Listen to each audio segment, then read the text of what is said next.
Hey guys, welcome back to art. So today we're going to be doing a project called Story of the Sea. So on your screen here, I made some koi fish. So a koi fish is just a type of fish. And I did kind of like the top view looking down into the sea where they are. But I'm going to read something to you first from this book called Story of the Sea. It's just kind of like a short paragraph. It's not short, but it's not super long. So I'm going to read something to you called Story of the Sea. And I want you to listen to it. You're going to get some ideas of things that you can add into your picture and things that kind of go along with art and why art tells a story. And so go ahead and listen to this. Okay, so have you ever stood on a beach and looked out to sea? The water stretches on and on until it appears to join the sky. It hardly seems possible that anything could be so big. But the sea is big. There is 3 times more water than there is land. On a calm, sunny day, the sea seems bright and happy. On a cloudy, windy day, it seems dark and restless. In a storm, it is angry and fierce. The sea has many moods. As you look out to sea, you may, if you're very lucky, spot the dark streak of a whale's back or the fin of a shark. But most of the time, the sea seems to be just a great empty expanse of water. It is hard to imagine that it is actually the home of billions of creatures. You may see a ship. Perhaps it's a fishing vessel setting out to make its catch, for the sea is an important source of food. Or you may see a merchant ship that is carrying cargo from a faraway land. The sea has been a highway for merchant ships for thousands of years. Perhaps as you stare at the sea, you'll think of some of the stories you've heard, of sea monsters and mermaids, ghost ships, pirates, sea battles, and explorers. For the sea is a place of mystery and adventure. The sea itself is a story. It is the story of discovery and commerce, exploration and adventure. It is the story of strange animals and their ways. It is the story of people who have challenged the sea, who have made it their work and their way of life.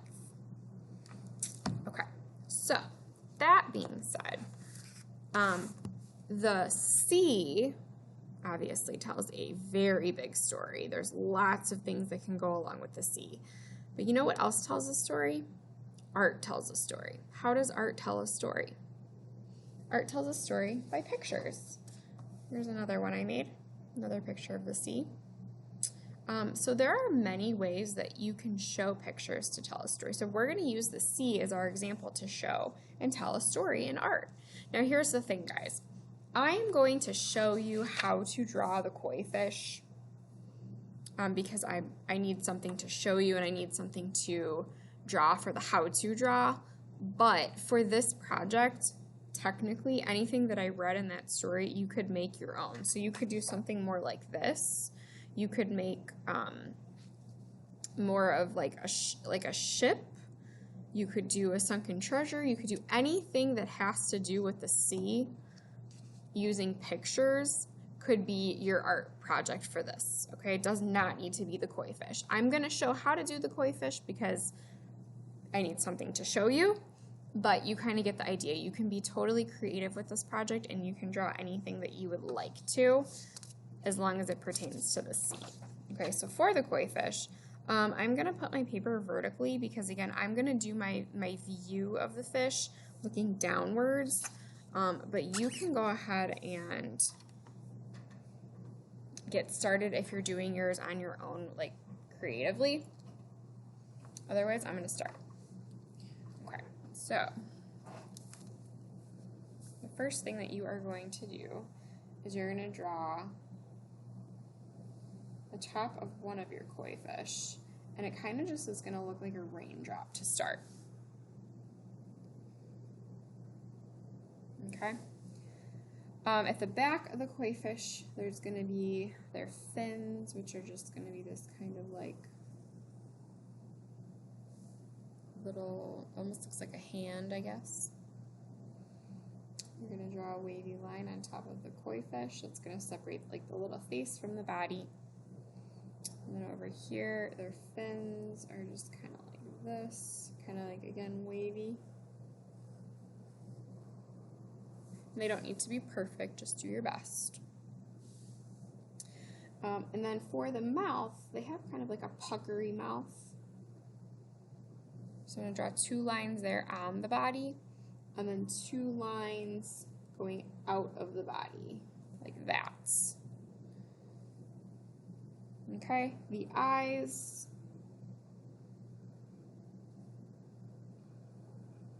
Are 2 circles, and then the black part is the bigger circle.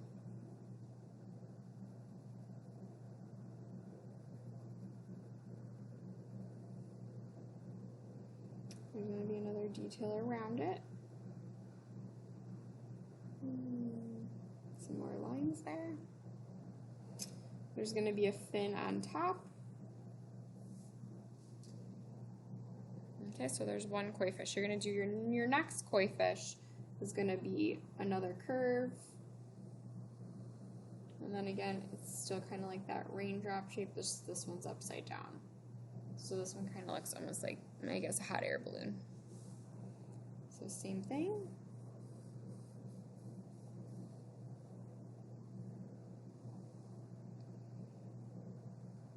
And then you gotta try and fit it in there, fit the other little fins in there if you ran out of room.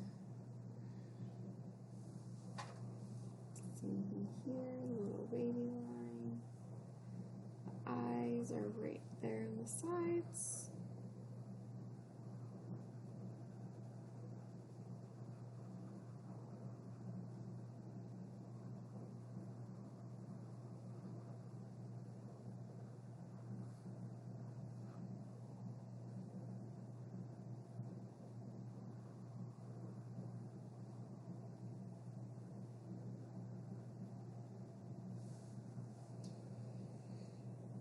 Okay, and then the fin at the top.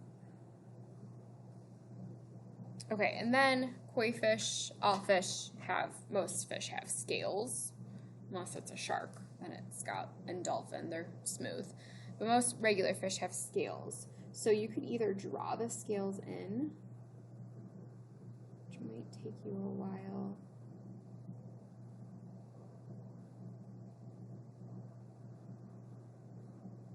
So you could do something like this. I'm just drawing the little curved lines all over the fish's body for the scales. Or you could draw like the scales like this. Up to you. You could even wait to do your scales and do that with like your markers or your crayons. Okay, and then the last thing I did in the water was I just added some bubbles in.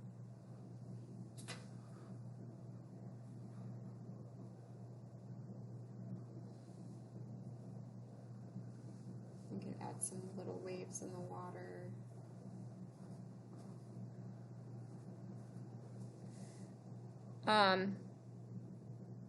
Or you can add other things in there. You don't need to do the same background as me. You can make yours creative. Okay, and then again, I will put my colored one up here. So I did my koi fish with red, orange, and yellow. They could be any color, but I did both of them the same. You can do them both different. So I did red marker on the outside, then I did orange marker, and then I did yellow marker. That's how I did that. But again, remember, you guys can make your own story of the sea in your own way. Here's another kind of just little example I made. I just did 2 little fish, seahorse, and then a bunch of coral. So totally up to you. Okay? All right, you guys. I hope you had fun with this project, and I hope you ended up making your own story of the sea. And I'll see you guys next time. Bye.